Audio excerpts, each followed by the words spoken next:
Students, आज हम जो टॉपिक डिस्कस करेंगे ना, वो कोई एक चैप्टर का नहीं बल्कि जो हमारे केमिस्ट्री का पूरा होल सिलेबस है, हमारे पूरे 10 चैप्टर है, उसके बारे में हम डिस्कस करेंगे। देखो, एग्ज़ाम बहुत ज़्यादा नज़दीक आ गए हैं और बच्चे केमिस्ट्री के सिलेबस को देख के, स्पेशली ऑर्गेनिक केमिस्ट्री के सिलेबस को देख के और फिजिकल केमिस्ट्री के न्यूमेरिकल्स, ये इनके बेसिस पे, किस टॉपिक के बेसिस पे मोस्टली न्यूमेरिकल पूछे जाते हैं, इसमें ना बड़ी कंफ्यूज होते हैं बच्चे। ठीक है, तो आज अपन वो सारे 10 चैप्टर डिस्कस करेंगे जिनके बेसिस पे मतलब टॉपिक पूछे जाते हैं। ठीक है, पिछले 10 साल में सबसे ज़्यादा उनके बेसिस पे या तो न्यूमेरिकल आए हैं या नैमिंग रिएक्शंस आई है और मोस्ट इंपॉर्टेंट क्वेश्चन टॉपिक उससे आए हैं। आज हम वो डिस्कस करेंगे। सो हम क्यों ना हमारा पहला चैप्टर ही उठा लें।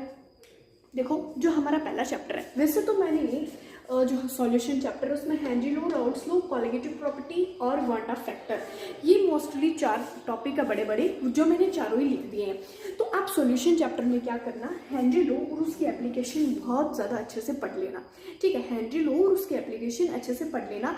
1-2 न्यूमेरिकल अपनी NCERT की बुक उठाना, 1 से 2 न्यूमेरिकल इसके बेसिस पे कर लेना। न्यूमेरिकल कैसे बन सकते हैं वो भी सुन लो।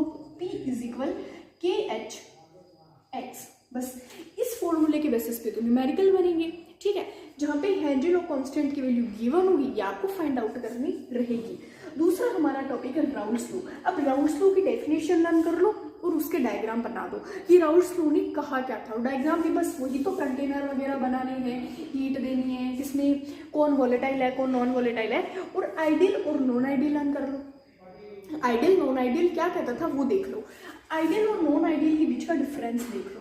आइडियल और नॉन आइडियल के बीच का डिफरेंस देख लो, जो कि मैंने सॉल्यूशन वाले चैप्टर की प्लेलिस्ट बना रखी है। वैसे मैंने 6 to 7 चैप्टर की प्लेलिस्ट बना रखी है, आप वहाँ जाके अच्छे से चेक कर सकते हो। मैंने ये चैप्टर बहुत ज़्यादा अच्छे से रिवाइज करवाया है। सो आई जस्ट होप आप लोगों के लिए जो प्लेलिस्ट बनाई है मैंने solution chapter, I wish helpful रहेगा। सो नेक्स्ट हमारी कॉलिगेटिव प्रॉपर्टी। कॉलिगेटिव प्रॉपर्टी हमारी 4 थी। 4 कॉलिगेटिव प्रॉपर्टी में 2 तो हमारे ग्राफिकल मेथड है, वो ग्राफिकल मेथड देख लो, और डेरिवेशन तो बस चंद नाम के हैं, बहुत बहुत ज़्यादा इजी डेरिवेशन है, जिसमें हमारा फॉर्मूला क्या था, ΔTV = KB, और वही मोलालिटी का फॉर्मूला। और वही अगर फ्रीजिंग पॉइंट की बात करें तो ΔTF = KF और हमारी मोलालिटी का फॉर्मूला। थोड़ा ये शोर हो रहा है तो मेरे को वीडियो होल्ड करना पड़ेगा। या सो नेक्स्ट है ग्राफिकल मेथड, जो कि मैंने बता दिया। एक तो फ्रीजिंग पॉइंट का है और एक बॉइलिंग पॉइंट वाला है। ठीक है, temperature elevation in boiling point. और नेक्स्ट हमारा went of factor. Went of factor में कुछ नहीं है, बस आपको जो 1 की वैल्यू इक्वल कब होगी, ग्रेटर देन, लेस देन कब होगी, वो बताना है, जो कि प्लेलिस्ट में आप वीडियो जाके चेक कर लेना। और उसके कुछ मैंने एग्जाम्पल्स भी दिए हैं। और एबनॉर्मल मॉलिक्यूलर मास में एक डायमर वाली स्ट्रक्चर पढ़ के चले जाना। डायमर वाली स्ट्रक्चर किसमें, एबनॉर्मल मॉलिक्यूलर मास AMM। ठीक है, उसमें ये स्ट्रक्चर पढ़ के जाना, आपके सॉल्यूशन वाला चैप्टर खत्म। अब बात करते हैं न्यूमेरिकल। भाई न्यूमेरिकल किस टॉपिक पे सबसे ज़्यादा बनेंगे, न्यूमेरिकल बन सकते हैं। अगर इस पे बनेंगे तो बहुत बहुत ज़्यादा इजी बनेंगे, मैं बता रही हूँ, 100% गारंटी लेती हूँ। अगर इन 2 फॉर्मूलाज के बेसिस पे न्यूमेरिकल बनते हैं तो इजी बनेंगे, इसके बेसिस पर बने तो इजी बनेंगे, या फिर पार्शियली वेपर प्रेशर। जैसे मान लो कि आपने फॉर्मूला पढ़ा था, PT = P0A - PA/P0A, दिख रहा है क्लियरली विजिबल। या जहाँ पे P0 है हमारे प्योर सॉल्वेंट का वेपर प्रेशर था, ये हमारे प्योर सॉल्वेंट का वेपर प्रेशर है, प्योर सॉल्वेंट का वेपर प्रेशर, और ये जो पूरा सॉल्यूशन ऐड था, यहाँ पे सिर्फ प्योर सॉल्वेंट और यहाँ पे इंडिविजुअल सॉल्वेंट और सॉल्यूट दोनों ऐड थे तब का। या तो फिर आपको इसके बेसिस पे फॉर्मूला पूछा जा सकता है। देखो, न्यूमेरिकल घुमाते कब है, एग्जामिनर न्यूमेरिकल घुमाता है मोलारिटी, स्मॉल m से लिख रही हूँ मोलारिटी, और मोल फ्रैक्शन जो कैसे, ये 3 टॉपिक है ना, 2-3 टॉपिक, इनमें थोड़ा एग्जामिनर न्यूमेरिकल को घुमा सकता है। तो इसके जो मैंने देखो ऑलरेडी न्यूमेरिकल करवा रखे हैं इन 3-4 के बेसिस पे। आप प्लीज़ जाके चेक करना, मेरी प्लेलिस्ट को चेक करना, आपको मिल जाएगा। और आप अपनी NCERT की बुक उठाना, 1-2 न्यूमेरिकल खुद से भी करने की ट्राई करना। ठीक है, एग्जाम्पलर भी देख सकते हो, एग्जाम्पलर में तो ऑलरेडी सॉल्यूशन मिलता है, ऐसा भी नहीं है कि भटकना पड़ेगा, ढूंढना पड़ेगा। ठीक है, और उसके बाद हमारा न्यू चैप्टर आता है इलेक्ट्रोकेमिस्ट्री। इलेक्ट्रोकेमिस्ट्री का ना बच्चे बहुत ज़्यादा ऐसे महाभारत बना के रखते हैं कि इलेक्ट्रोकेमिस्ट्री तो ये है वो है, बट मैं आपको आज कुछ ऐसे टॉपिक बताऊंगी, ये पढ़ के चले जाना। उससे बाहर मैं विश करती हूँ कि कुछ नहीं आएगा। ठीक है, आप ये पढ़ के चले जाओगे ना, मतलब इसमें अच्छे अच्छे मार्क्स मिल जाएंगे आपको। और टोटली मेरे कहने का मतलब ये है। तो नर्स्ड इक्वेशन ये पढ़ के चले जाना, नर्स्ड इक्वेशन को कैसे ड्राइव करना है ये बहुत अच्छे से पढ़ के चले जाना, जो कि मैंने ऑलरेडी वीडियो डाल रखा है। इसकी इस चैप्टर की भी प्लेलिस्ट बन चुकी है, आप वीडियो देख सकते हैं। नेक्स्ट है हमारा कोलराश लॉ। इसमें हमारे लॉ थे, ये भी मैंने ऑलरेडी बना रखे। कोलराश लॉ के बेसिस पे या तो एक दो न्यूमेरिकल आ सकते। न्यूमेरिकल कैसे आएंगे, कुछ नहीं करना, लिमिटिंग रिएजेंट, बस ये कुछ ऐसा करना है। जैसे मान लो कि NaCl है तो आपको इसको ड्रैग करना है, limiting molarity conductance of Na plus positive ion and limiting infinite molarity of Cl negative ion. So Kohlrausch law देख लेना और इसके बेसिस पे कुछ ऐसे क्वेश्चंस देख लेना जो कि आपको ऑलरेडी एग्जाम्पलर में मिल जाएंगे। आप NCERT की बुक उठाओ और एग्जाम्पलर क्वेश्चंस देखो। उसके बाद है कंडक्टेंस। कंडक्टेंस में रेजिस्टिविटी, रेजिस्टेंस, कंडक्टेंस, कंडक्टिविटी, ये तो आप ऑलरेडी 9th टर्म से पढ़ते आ रहे हो, 10th क्लास से पढ़ते आ रहे हो, 11th में भी पढ़ते हो, फिजिक्स में भी पढ़ रखा है, तो कोई बिल्कुल मतलब हार्ड बात नहीं है, ठीक है, बहुत ईजी है रेजिस्टेंस क्या होता है। फिर भी अगर नहीं आता तो वो भी मैंने बहुत डीपली एक्सप्लेनेशन किया है उस चीज़ का, आप जाके देख सकते हो।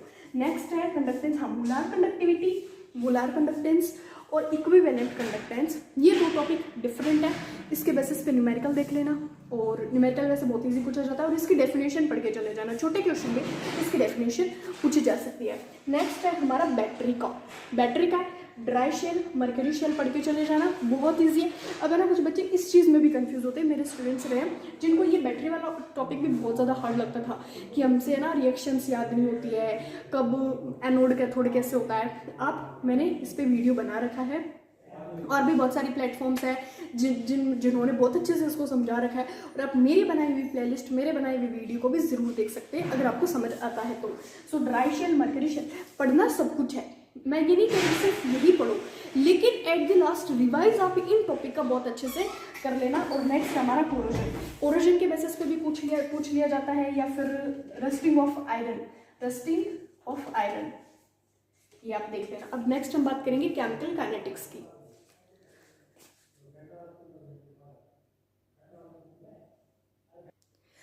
अब हम केमिकल काइनेटिक्स वाले चैप्टर में देखते हैं। अब आप देखोगे तो सोचोगे कि सारे टॉपिक तो लिख दिए, फिर सारे तो पढ़ने ही पड़ेंगे।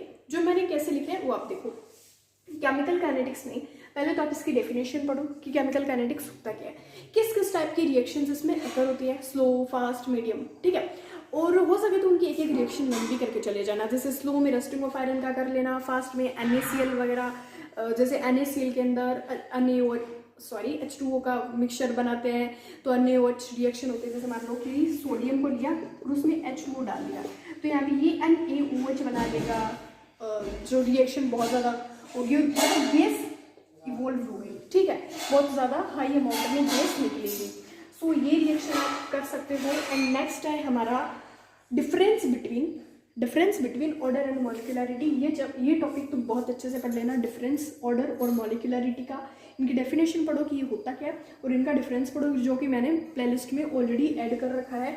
एक तो रेट ऑफ रिएक्शन क्या होती है कि जैसे जैसे रिएक्टेंट प्रोडक्ट में बदलेगा, जैसे जैसे टाइम बीतेगा वैसे वैसे रिएक्टेंट से प्रोडक्ट बदलता जाएगा। जैसे मान लो कि R जो होगा नेगेटिव और P होगा पॉजिटिव, यहाँ पे डेली टाइम के साथ प्रोडक्ट बढ़ेगा और टाइम के साथ रिएक्टेंट की मात्रा कम होगी, इसलिए तो अपन ने माइनस का साइन लगा दिया। बस इतनी सी चीज़ और कुछ भी नहीं है, ठीक है। आप अगर बहुत ज़्यादा अच्छे से पढ़ना चाहते हो तो मेरा वीडियो देख लेना। रेट लो क्या होता है ये पढ़ लेना मेरी वीडियो में।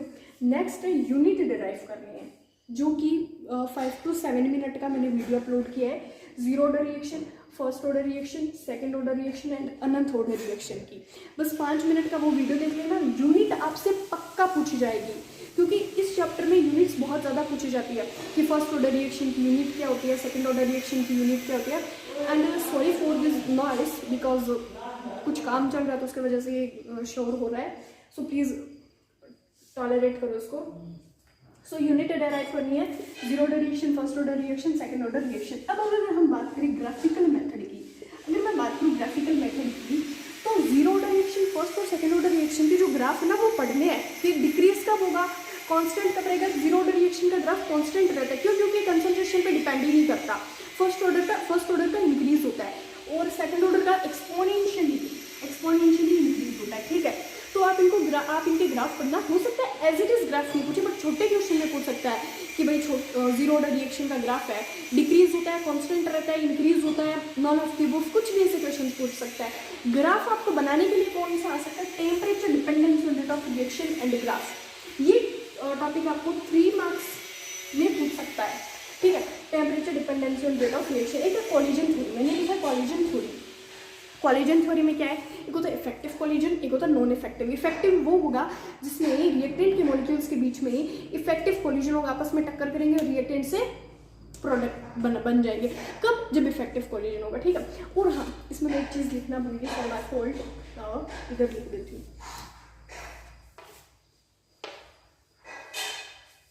इसमें आपको 2 डेफिनेशंस लर्न करनी है, 2 डेफिनेशन लर्न। एक है थ्रेशोल्ड एनर्जी, एक है पहली, और दूसरी है